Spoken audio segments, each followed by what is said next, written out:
Mtazamaji bwana, katika vimbwanga na eka vibweka ambao vimetokea katika A-list, uzinduzi wa hiki kipindi kinaitwa A-list, ambacho ni kipindi ambacho kinawahusisha wadada wa mjini, kinamhusisha Aunty Ezekiel, Jacqueline Wolper, Irene Uwoya, bila kumsahau Kajala. Wadada wanne, wawili wale nadhani hawajahusishwa humu ndani. Hapa tunamzungumzia Elizabeth Michael Lulu pamoja na Wema Sepetu. Nadhani Wema bwana yuko busy kidogo na swala zima la uzazi baada ya kujifungua.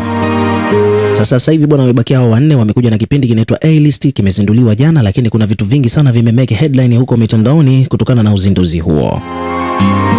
Sasa this time around bwana, nataka nikuelezee kuhusiana na jinsi ambavyo alivyoingia mwanadada Irene Uwoya. Entrance ya Irene Uwoya bwana imemeke headline huko mtandaoni, maana bwana bidada huyu amebebwa na kiti, yani mabodyguard, mabouncer walimbeba kwenye kiti wakati anaingia.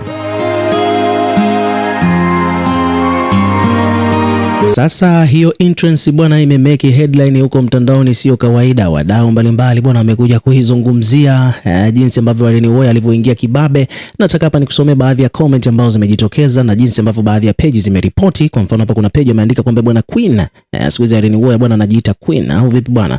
Wanasema kwamba Queen Irene Uwoya amewasili Serena kwenye A-list.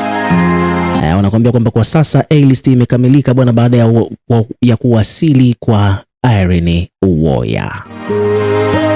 Sasa wadau kuhusiana na jinsi ambavyo ameingia Irene Uwoya kwa kubebwa kwenye kiti na mabouncer, wamekuja kuweka maoni yao. Kuna mtu amesema kwamba bwana jamani, wanaeka hawa wadada. Kuna mwingine anasema bwana sisi wa baba tuna kazi, eti naenda kazini kumbeba mtu. Kwa mtu anasema bwana kuna vitu ukifanya umri ukiwa umeenda unaonekana mwanga. Kuna mwingine hapa amesema bwana kumekucha. Kuna mwingine amesema Allahu Akbar. Kuna mtu amesema kwamba bwana nani kasikia dada sogea mbele. Kuna mtu amesema kwamba bwana mtu pumzishe kidogo. Kuna mwingine amesema kwamba bwana mimi nimecheka kweli kweli eti Queen anaingia. Mdau mwingine hapa amesema bwana ila inachekesha. Bwana mimi nawaza tu wakijikwaa namna itakavyokuwa na jinsi watakavyombwaga. So hayo ni maoni ya wadau mbalimbali kuhusiana na jinsi ambavyo Irene Uwoya alivyoingia, yani ile entrance ya Irene Uwoya bwana katika hiyo event ya kubebwa na hao mabouncer kwenye kiti, ni kitu ambacho kimewachekesha watu wengi. Na mtazamaji bwana, mambo ni moto kweli huko mtandaoni bwana. This time around moja kati ya story ambayo imemeke headline ni kwamba Karima Story bwana amerudi tena kwa mara nyingine kuja kuzungumza kuhusiana na ugomvi uliopo kati ya wapendanao. Bwana huyu hapa si mwingine bali ni Harmonize na Kajala. Bwana Harmonize na Kajala bwana, kumbe kuna ugomvi kweli, na kwa mujibu wa Karima Story, japokuwa kwamba wamekuwa wakijitahidi sana kudhihirisha wenyewe, yani Harmonize na Kajala wamekuwa wakijitahidi sana kudhihirisha kwamba hawana ugomvi, wako poa, hawajagombana, wanapendana, bado wapo kwenye mahusiano, lakini inavyoonyesha ni kwamba kuna fukuto la chini kwa chini. Kwa mujibu wa peji mbalimbali zimekuja kuripoti kile ambacho Karima Story amekuja kukithibitisha kwamba hawa wawili bwana hawana mahusiano mazuri, wana ugomvi, lakini pia kubwa zaidi ni kwamba kila mtu anaishi kwake, yani kwamba Harmonize anaishi kwake, Kajala naye pia anaishi kwake, yani kwamba Kajala ameamua kuondoka nyumbani kwa Harmonize Konde Boy. So hiyo ni moja kati ya vitu ambavyo vimekuja kuibua mzozo baada ya kufahamika hivyo kwamba Harmonize na Kajala wametengana, na Karima Story of course amekuja kulizungumzia hilo swala waziwazi, akidai kwamba sababu ambayo imefanya wawili hawa sasa hivi hapa kutengana bwana ni nzito kiasi kwamba hawezi hata yeye mwenyewe kuizungumzia waziwazi katika interview ambayo alikuwa anafanya na waandishi wa habari. Kwa hiyo Karima Story bwana anafanya interview na kule Sabasaba jijini Dar es Salaam, na amedai kwamba hawezi akaelezea kilichotokea kati ya Harmonize na Kajala, lakini kwa sasa hivi hawana maelewano mazuri. Karima Story bwana amejazia kwa kusema kwamba kama kawaida Harmonize of course anampenda sana Kajala, lakini vitendo ambavyo wanavyovifanya bwana vinaonyesha kama vile hayuko serious na mahusiano yake. Yani kwa mujibu wa Karima Story anasema kwamba Harmonize hajawahi kuonyesha kwamba kweli yuko serious na mahusiano yake dhidi ya Kajala. Wakati huo Kajala yeye anaonekana kwamba ameamua kusettle down, ameamua kutulia kabisa, kusiwe na jambo lingine lolote lile la kumkwaza Harmonize, lakini Harmonize mwenyewe amekuwa akiyumba.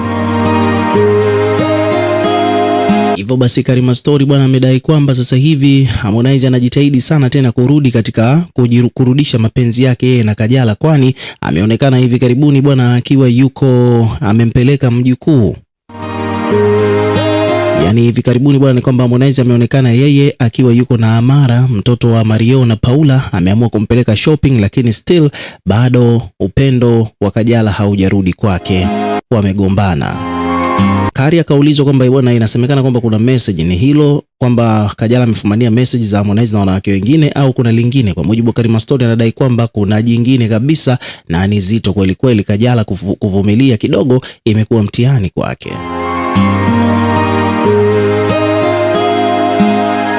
So peji mbalimbali bwana zimekuja kuripoti kuhusiana na kauli hiyo ambayo ameizungumza Karima Story dhidi ya mahusiano ya Harmonize na Kajala. Kwa mfano hapa bwana, kuna peji ambao wamekuja wameandika kwamba ugomvi wa Harmonize na Kajala ni mzito sana kuliko watu wanavyodhania, na wawili hao sasa hivi hawana maelewano mazuri hata kidogo. Lakini hapa chini wakaja wakaweka caption kwamba mwanamitandao maarufu nchini Tanzania anayefahamika kwa jina la Karima Story amefunguka tetesi za ugomvi mpya wa msanii Harmonize pamoja na mpenzi wake Kajala, huku akidai kwamba sababu iliyowafanya waachane sasa hivi ni kubwa isiyoweza hata kuzungumzika.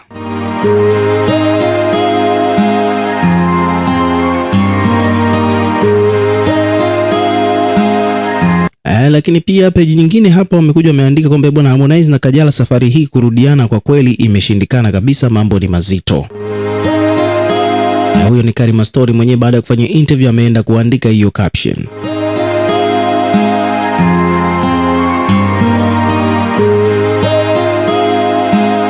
So hivyo ndivyo situation ilivyo bwana. Lakini pia vile hapa wadau mbalimbali wamekuja kuweka maoni yao kuhusiana na hiki ambacho kimetokea.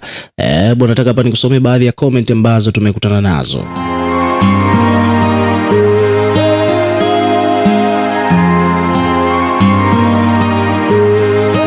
Kwa mfano hapa kuna mtu hapa amesema kwamba bwana, Kajala atafute mtu alika lake, hawa vijana hawamfai.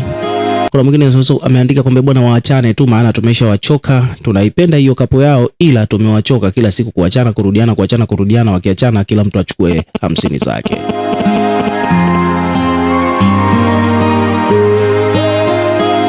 Mwingine huyu hapa anasema bwana, ila mimi hii kapo bwana huaga naipenda, kwa nini hawaelewani, watulie. Mwingine anasema bwana, muongo huyu, angekuwa anajua kisa angeishafanya breaking news na kila mtu angefahamishwa. Mdau mwingine amesema bwana, mimi ninaposikiaga habari kama hizi roho huaga na niuma sana, bora mngeachana tu, msiongelee tafadhali. Kuna bidada hapa amekuja amecomment kwamba bwana, waachane tu maana tumewachoka sana tena sana. Kajala naye pia ni wa kumringia mtu, hebu aende zake, umri wenyewe umeenda.